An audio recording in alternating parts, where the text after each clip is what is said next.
Guatevisión te invita.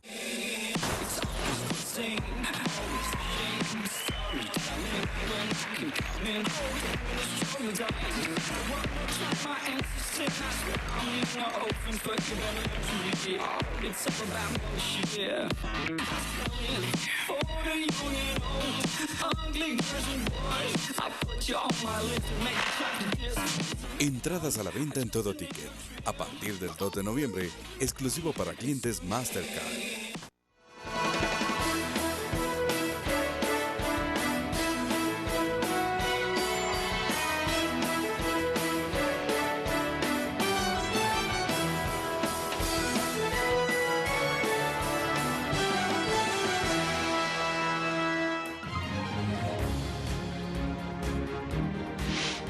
Francia identifica ya a varios de los terroristas que se inmolaron en la masacre ocurrida en París. El presidente francés declara la guerra al Estado Islámico. Y el recrudecimiento de la guerra entre narcos en el país y la captura de varios cargamentos de cocaína han forzado a que las organizaciones criminales busquen nuevos métodos para el trasiego. Los gobernadores departamentales deberían ser electos por recomendación de la sociedad civil y no por filiaciones partidarias. Recomienda un grupo que lanza mensaje directo al presidente electo Jimmy Morales. Retornan los cuerpos de 6 guatemaltecos migrantes masacrados en Tamaulipas. Familias piden discreción al retorno de sus cadáveres.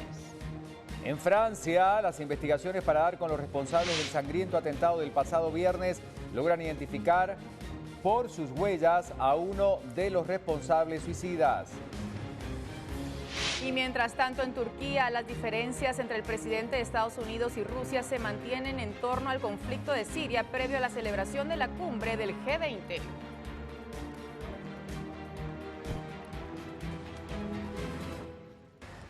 7 de la mañana con 6 minutos, 17 grados la temperatura actual, algo de bruma, neblina, podríamos decir, cubriendo la ciudad capital, 17 grados la temperatura. Buen día, guatemaltecos, chapines arriba, los que acaban de levantarse. Qué gusto poder saludarlos y empezar. Estamos en vivo, como todas las mañanas, arrancamos a las 5:45. Una oportunidad interesante de poder abordar estos temas, entonces, con ustedes como cada día. Bueno, el bloque anterior íntegramente dedicado al tema de Francia, nos acompañaba el señor embajador de Francia en Guatemala, hablamos con él, con el embajador también guatemalteco radicado en París, con él pudimos hablar también de diversos temas y en instantes vamos a tener parte de esa entrevista por si usted se lo perdía. Pero volvemos a la realidad nacional, a un tema que nos ocupó los últimos días a partir de la realidad que se está viviendo en los hospitales y para nosotros ese tema es prioritario, es una realidad que tenemos que ir visualizando día con día para ver cómo se va avanzando. Ya conocíamos la propuesta del presidente electo, Jimmy Morales, que dice que los 100 primeros días serán justamente los necesarios para poder tratar de salir de esta severa crisis que se vive en el país. Nos acompañaba hace algunos días atrás el ministro de Salud, Mariano Rayo, para abordar el tema cuando recién estallaba después de esta situación que se declaraba como la peor crisis hospitalaria que se vive en Guatemala en las últimas décadas. Está con nosotros el ministro de Salud para ver cómo avanza el tema. Mariano Rayo, bienvenido, gracias por acompañarnos. Gracias, Ricardo, buenos días. Bueno, avances a partir de la situación, qué tan compleja sigue siendo, cómo se ha abordado a partir de lo que hace días atrás abordábamos. Ministro, buen día. Buenos días. Compleja, continúa siendo dramática, se evidencia cada vez más. Estamos transparentando la situación, no como estaba sucediendo en gestiones o administraciones recientes pasadas, en las cuales se ocultaban cifras, realidades, se hacía caso omiso a las denuncias de la Procuraduría de los Derechos Humanos, que hoy se muestran como claras evidencias de que la situación está bastante difícil. Sin embargo, estamos trabajando, no nos estamos quedando solo en la denuncia. Esta semana esperamos terminar la coordinación con el Ministerio de Finanzas Públicas para lograr esos espacios presupuestarios dentro de hospitales y las otras unidades ejecutoras que nos permitan empezar a paliar la situación tan astringente de recursos que están en los hospitales y que no les permiten un abastecimiento adecuado. Después esperamos esta semana también llegar al Congreso de la República con un planteamiento de reordenamiento del presupuesto 2016. No es que estemos nosotros pidiendo más dinero, hay que entender que el Estado en general está en una crisis financiera, sino lo que deseamos es un reordenamiento de lo que está, una solución concreta a los 600 millones de quetzales de deuda que se tiene con proveedores. La siguiente semana empezaríamos el plan anual de adquisiciones. Hay que recordar que esta es la época en que se tiene que hacer el plan anual de adquisiciones para todo el año 2016. Si caso contrario estaríamos en un desabastecimiento. Al final creo que estamos dando una respuesta a lo que el presidente electo ha dicho, que en los primeros 100 días desea tener una solución mayor, pero si ¿Y se puede solucionar en 100 días? Porque si cuando damos cifras es todo un riesgo el que se corre, porque obviamente está hablando de un periodo concreto, de los 3 primeros meses, y hay que entrarle de lleno, más otras tantas cosas que deberá resolver, por supuesto, en los primeros meses. ¿Es posible hacerlo o no, ministro? En la medida que este gobierno de transición resuelva los temas y no solo los denuncies, en esa medida el presidente electo y su equipo tendrán la oportunidad de cumplir lo que está ofreciendo. Si nosotros fuéramos irresponsables, no hiciéramos lo que estamos haciendo y lo que vamos a hacer todavía en los próximos 60 días, evidentemente uno podría cuestionar la voluntad del presidente electo, pero creo que somos muy coincidentes. Si les limpiamos la casa, si les ponemos en orden las finanzas, si resolvemos las crisis más graves, seguramente su equipo tendrá mejores opciones, mayores opciones de dar respuestas más concretas a lo que probablemente a nosotros no nos va a dar tiempo hasta el 14 de enero. Ministro, hablando de las denuncias, serias denuncias surgen nuevamente, más allá de todo lo que hemos visto alrededor del ex presidente Otto Pérez Molina, de Roxana Valdetti, de la gente que hoy está en prisión por otros casos y que sigue esta investigación. Esta denuncia que usted hace, que realmente es severa porque duele más y tiene un golpe mucho más impactante cuando estamos hablando de una crisis tan fuerte como la que se vive en el sistema de salud y vemos que había una gran cantidad de plazas que se generaban por recomendaciones directas de funcionarios.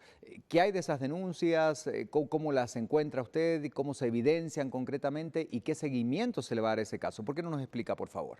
Bueno, yo creo que, y gracias por la pregunta porque permite aclarar, hay dos situaciones que hemos evidenciado la semana pasada. Una es lo que denominamos 23 unidades técnicas que fueron creadas muchas veces para complacer un capricho o hechas a la medida de una persona en particular o que por presiones externas se crearon y eso duplicaba, hacía gasto redundante porque cada una de estas unidades ejecutoras representa profesionales, secretarias, personal de apoyo. ¿Que cumplían alguna función útil o simplemente estaban creadas para pagarle a los recomendados de Muchas de de los ellas, por ejemplo, una unidad de transparencia que fue creada para 4 médicos en particular. Tenemos una situación con el tema de epidemiología muy difícil, porque para nosotros el Departamento Nacional de Epidemiología juega un papel fundamental en el tema preventivo y como el modelo de atención y gestión en salud. Y así podemos hablar. Ahora, aparte están esas estructuras criminales, ya se le podría decir, en las cuales efectivamente fueron creadas única y exclusivamente para complacer las recomendaciones, instrucciones que venían de otras instancias y que siguen viniendo. Ya creo que ustedes han documentado perfectamente el tema de Huehuetenango, no solo desde Casa Presidencial, el tema de Huehuetenango, el tema de Santa Rosa, el tema de San Marcos, Quesaltenango estuve trabajando viernes y sábado, es patético, es dramático lo que ha provocado la injerencia de políticos en el Hospital Regional de Occidente, valorar el trabajo de la gran mayoría del personal del Hospital Regional de Occidente que han resistido últimamente a las presiones. En fin, o sea, tenemos que dividir esa situación, una confusión en algún momento del traslado de la información.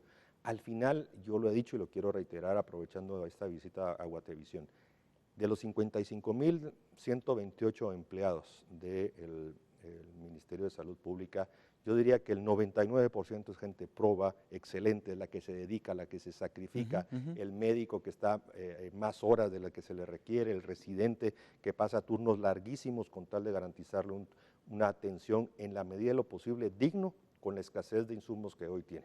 Ese 1% restante es el que le ha hecho muchísimo daño y que hoy nos tiene la situación en que nos encontramos del drama que se vive en hospitales, en centros de salud, en puestos de salud, en general en toda la red hospitalaria, en toda la red de centros de atención en salud del país. ¿Qué va a hacer usted con ese material que encontró? ¿Va a una denuncia correspondiente? ¿Cómo continúa el caso? Bueno, aquí hay una situación que también no hay que olvidar, no todo es de carácter penal, porque mucha gente está entendiendo que cada hallazgo se tiene que ir inmediatamente a una denuncia de caso penal, y aquí podemos ver que no es así. Recuerden que cuando un funcionario asume, tiene hasta 20 años después de dejar el cargo de responsabilidad civil. Muchos de los casos se están yendo por la vía civil porque de la vía penal, primero la ley anticorrupción, la que tipificaba o la que tipifica tráfico de influencias, recién se aprobó en el año 2013, claro. O sea, previo a que los hechos sucedieran. Si encontramos, como ya estamos encontrando, evidencia suficiente para aplicar la ley anticorrupción, nos vamos por la vía penal. Caso contrario, nos vamos a partir de las auditorías, tanto de la Contraloría como de la auditoría interna, en el ámbito civil. Y aquí no hay que olvidar un tema. El Congreso no ha aprobado las ejecuciones presupuestarias ni el año 2011, 12, 13, 14. Por lo tanto, tenemos bastante basamento sobre el cual podemos construir las denuncias que correspondan. Última pregunta, ministro, antes de terminar, y tiene que ver con esta segunda publicación que mostramos de Prensa Libre, y la vamos a poner inmediatamente en pantalla porque es un tema complicado que afecta a todas las áreas de salud. La vamos a poner.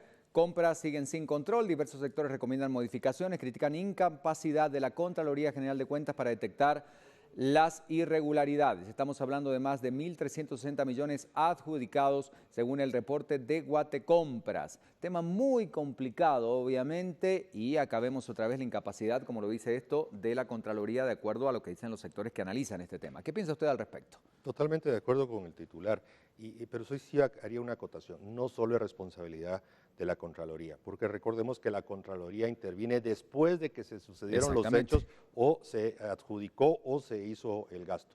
Aquí hay una corresponsabilidad de las autoridades propias de las unidades ejecutoras, y me refiero en el caso concreto al Ministerio de Salud Pública, que no hacen absolutamente nada para, aunque sea un análisis mínimo.